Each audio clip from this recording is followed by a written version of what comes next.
Hello and welcome to the Valour FC Soccer Podcast. My name is Jason Kmet and my co-host is Scott Strasser. Hey, Scott.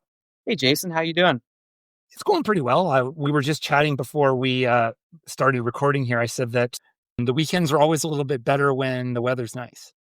Yeah, it was kind of great how it worked out. Hey, it felt like it was cold and wet for a big chunk of last week, but everything warmed up and it got sunny out at just the right moment. So yeah, we were outside a lot this weekend, soaking up the sun. How about you? It's good. At the Cavalry game, it was, if anything, a little bit warm when I went out walking around outside a bit. So it was pretty good overall from that perspective. And the match was pretty good too.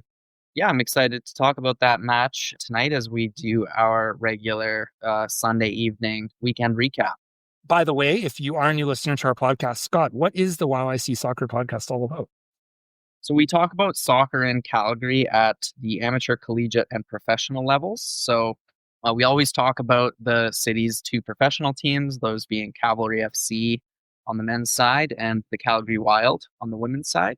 But we also talk about the semi-pro or high-level amateur teams, including the Calgary-based teams that compete in League One Alberta at this time of year. And then in the fall, we talk a lot about post-secondary soccer. So like the University of Calgary, SAIT, Mount Royal University, etc. So we try to talk about all levels of soccer in Calgary, essentially.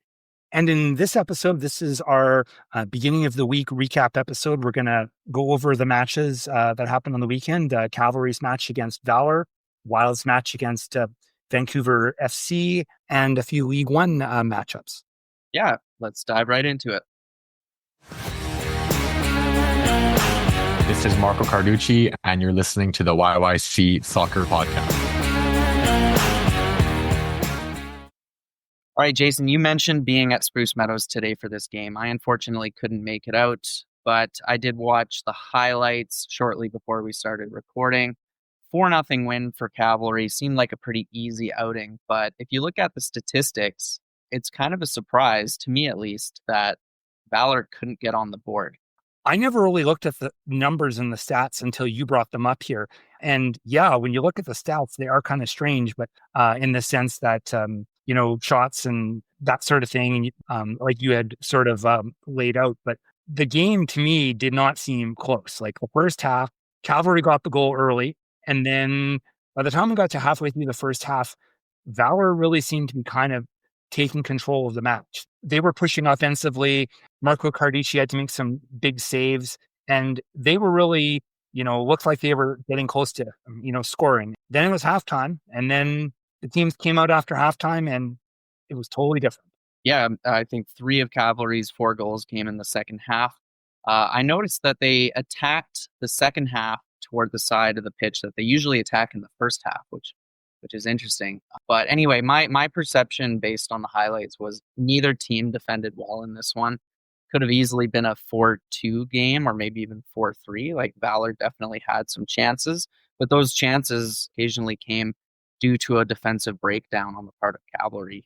And then vice versa. Cavalry took advantage of some sloppy moments in defense from Valour, and they were just a lot more clinical. But no, referencing the statistics, Valour actually outshot Cavalry 17-13. They had slightly more possession, double the crosses, and more final third entries. So they weren't like pinned back, but they really, I think they did show why they're where they are in the table in this game. They should have scored a couple goals at least, and they just weren't able to. In the post-game press conference, Valour coach Phil DeSantos, he kind of said what you said. He said that when we were playing well and we had chances, we never scored. And then when they ended up having chances because we had defensive breakdowns, they took advantage of it and scored. And that was the difference in the game. Hard to argue with that. And it's basically what you said.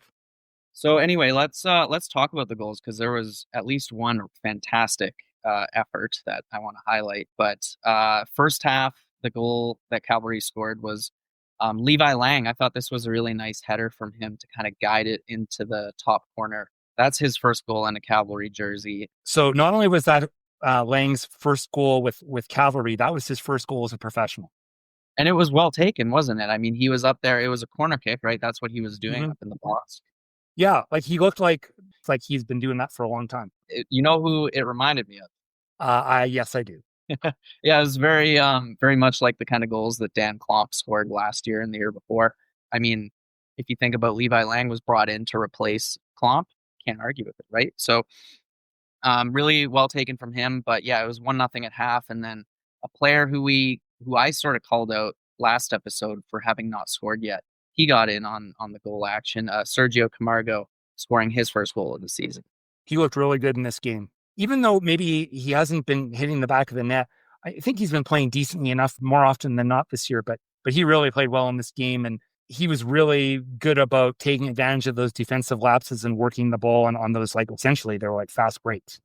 Yeah, fast breaks. I think all three of the second half goals could be described as either a fast break or even a counterattack. And the one from Toby Warshevsky stands out because this was interesting. Someone else, I can't recall who, made a really good run down the left. And I think it was Sergio Camargo who played it to Warshevsky on the right instead. And the pass was it wasn't like Warshevsky had to slow down his run and kind of get the ball out of his feet. And that kind of allowed Valour to kind of recoup. But he just, looked up and smashed it top corner from 20-something yards out. And what a goal it was. And there was no way that Valour's goalkeeper was saving. In the post-match press conference, Tommy Wheeldon Jr. said he thinks that is one of the nicest goals ever scored at Spruce Meadows. Well, that's high praise because there's been a lot of them. Yeah, but I was surprised when he said that. He made a point of saying that. Well, I think what he probably was thinking about was how much Toby still had to do because the ball wasn't played into his path, so he had to interrupt his run, and then his first touch didn't set himself up. He had to, I think, take another touch as he was looking up, and then like instinctively he just drove his foot through it, and yeah, it sailed into the top corner. Really, really nice goal from Toby. We've seen lots of nice goals from him, but yeah, I think when you think about all the goals that he scored for Cavalry, this one's probably up there. For sure. And then the final goal was scored by substitute Ali Musi. Yeah. I mean, this one was, I think Valour at this point just looked completely dejected, and they kind of let him waltz in and just kind of side foot it bottom corner to kind of put the period on the end of of a game that I'm sure at this point Valour was just happy to hear the final whistle. But I mean, that's 4 goals on the season for Ali Musi. He's really come alive in these last couple of games. So a couple more things to talk about with regards to this match. I was trying to rack my brain and because this was Cavalry's second 4-0 win in a row in the CPL, right?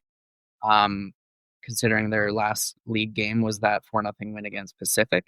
I was trying to think if there's another time in their history when they won 2 matches by 4-0 scoreline. And I couldn't really think of it.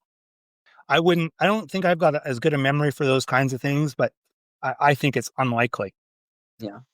And anyway, other things worth noting, I think Warshevsky is now up to 7 goals on the season, or 8 in 2025 if you include the goal against Pumas at the beginning of the year.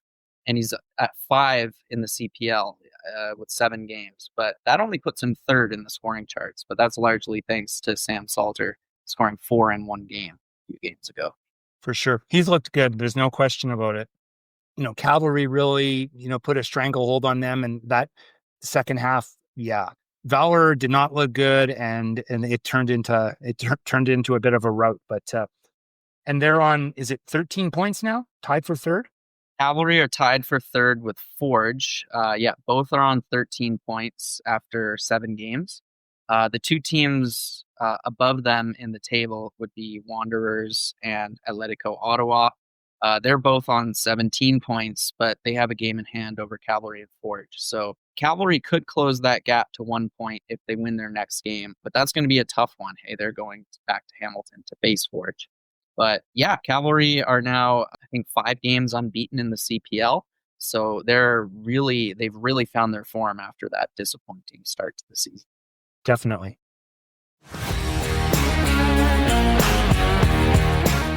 Hi, this is Carly Johnson, and this is the YYC Soccer Podcast. So, Scott, Calgary Wild played a match on Saturday afternoon. They went to Vancouver, Swangard Stadium, and played Vancouver Rise. Yeah, they tied the Rise 1-1 in this game. Very evenly fought game, I felt. But my criticism is I could barely see either team because of the broadcast and the way the sun was shining on the game. They just looked like silhouettes. But no, I think that's a pretty promising result for the Calgary Wild. I don't think they would have been too upset after this one. You know, when you look at these teams, we've kind of commented before about how even they seem to be, and this is another example. I watched a good chunk of it. I didn't watch it right from start to finish, but it seemed to be mostly a pretty even match overall, and a couple goals early, and then a couple of crazy chances near the end that for both teams. Yeah, that was really exciting. I think 89th minute, both teams hit the post as they sought winners. But yeah, both of the goals came in the first 16 minutes. So the Rise got things going in the 11th minute. Mariah Lee scored off of an assist from Holly Ward, left winger, who really impressed in the inaugural game when these two teams faced off at BC Place a little over a month ago. And she was equally as impressive, I felt, in this game. She seemed to have the best of Grace Storty on multiple occasions. And in this case, she got around Grace and managed to lay the ball off. And Mariah Lee was, she held back her run and she was in the perfect place to just be able to side foot it home. I wanted to say about Holly Ward, I'm not going to sit here and say that I've watched like all the NSL games or anything this year, but she's kind of distinguished herself like kind of above the rest in the games I've watched. She's a real talent. Yeah, she's definitely stood out, hasn't she? I mean, she and another one has been Esther Okoronkwo for Toronto. And then Kaylee Hunter is another one, right? Like they're making names for themselves in the early days of this league. But yeah, Holly Ward is such a talent and she's so fast. Grace Storty is not slow. And Ward was able to get behind her and beat her for pace quite a few times in both of the two games that the Rise and the Wild have played each other. But what was good from Calgary was their response to that goal, like going down 1-0, and within 5 minutes they managed to tie it back up. Collie Johnson scoring her third goal of the season. Definitely her best goal so far this year, if you ask me. Yeah, it was a very impressive strike. I thought she kind of turned a bit there and launched it. Yeah, it's very impressive goal.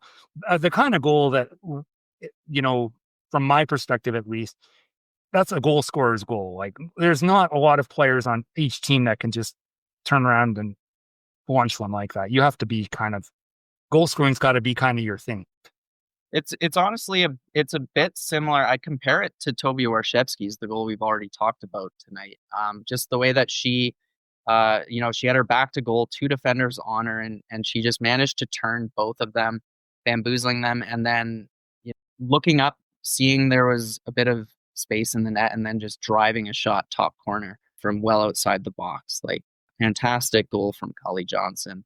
And I feel like after this, it was like, oh, what's going to happen next? And then we were treated to 70 plus minutes of both teams kind of canceling each other out. So, like you said, there was a lot of minutes of canceling out. And then right at the very end, there was definitely some drama. Oh, yeah. Yeah, this was a fantastic run from Tegan Stewart, who'd been subbed in. And I think, she showed a burst of pace that we haven't honestly seen from her yet. Or I was wondering if maybe it was just because she had subbed in quite, not too long before this and just had a little bit more freshness than Vancouver's back line. But she exploded past two defenders and hit the post. And if this goal had gone in, it would have been, it would have made headlines, I think, 17-year-old to have scored that kind of a goal. But it was a fantastic a moment from her. And then the Rise won back the ball and they immediately ran down the field and then they hit the post. And I think that was Holly Ward who did that. But it got really exciting toward the very end there. Tegan Stewart showed a lot of soccer smarts on that run. Yeah. When you're a striker, you're taught to, if you're able to get in front of your defender and you're running toward the net with the ball, cut in front of them because they're either going to have to slow down or they're going to clip you on the heels and concede. And if you're in the box, that's a penalty, right? And a red card. So Stewart seemed to know that, and she cut right in front of Vancouver's center back and put her in that situation. So really smart from her. And I think her education and the likes of Germany, and it really showed off there. So, Jason, this game was Calgary's third unbeaten game in a row. So they're on a decent run of form. If you think about, their last loss was way back on May 1st to AFC Toronto. But what I will say is that they've only scored 3 goals in their last 4 games.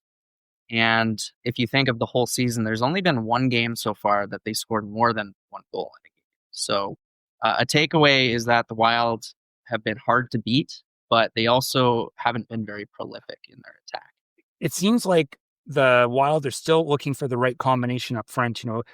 Callie Johnson's been up there pretty consistently, and Sarita Thurton as well. But, we've seen sort of it parade through with, Danielle Steer and Christy Gray and Maddie Wilson. Like, it's just, it seems like they've been trying to like fit the puzzle together and it just hasn't quite got there yet.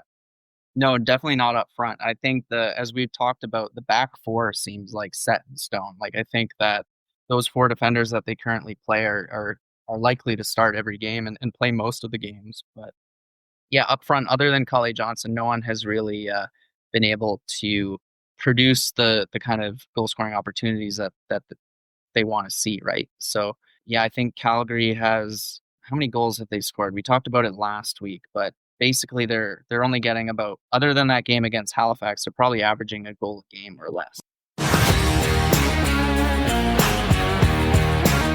Hi, this is Aislinn Phillips, and this is the YYC Soccer Podcast.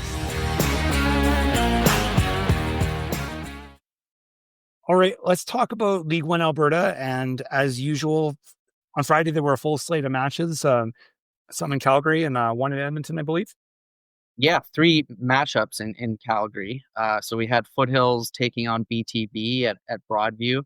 On the men's side, they tied 1-1. And on the women's side, this very strong-looking Foothills team got a 2-0 clean sheet.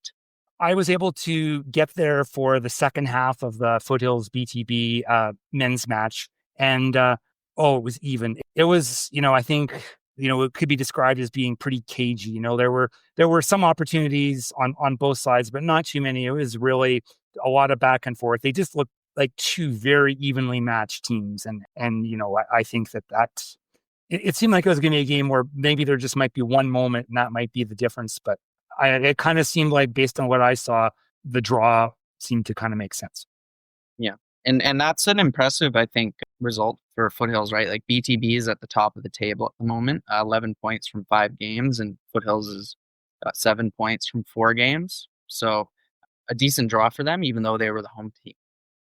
And over at Macron, Cavalry U21s and the Wild U21s played the St. Albert Impact.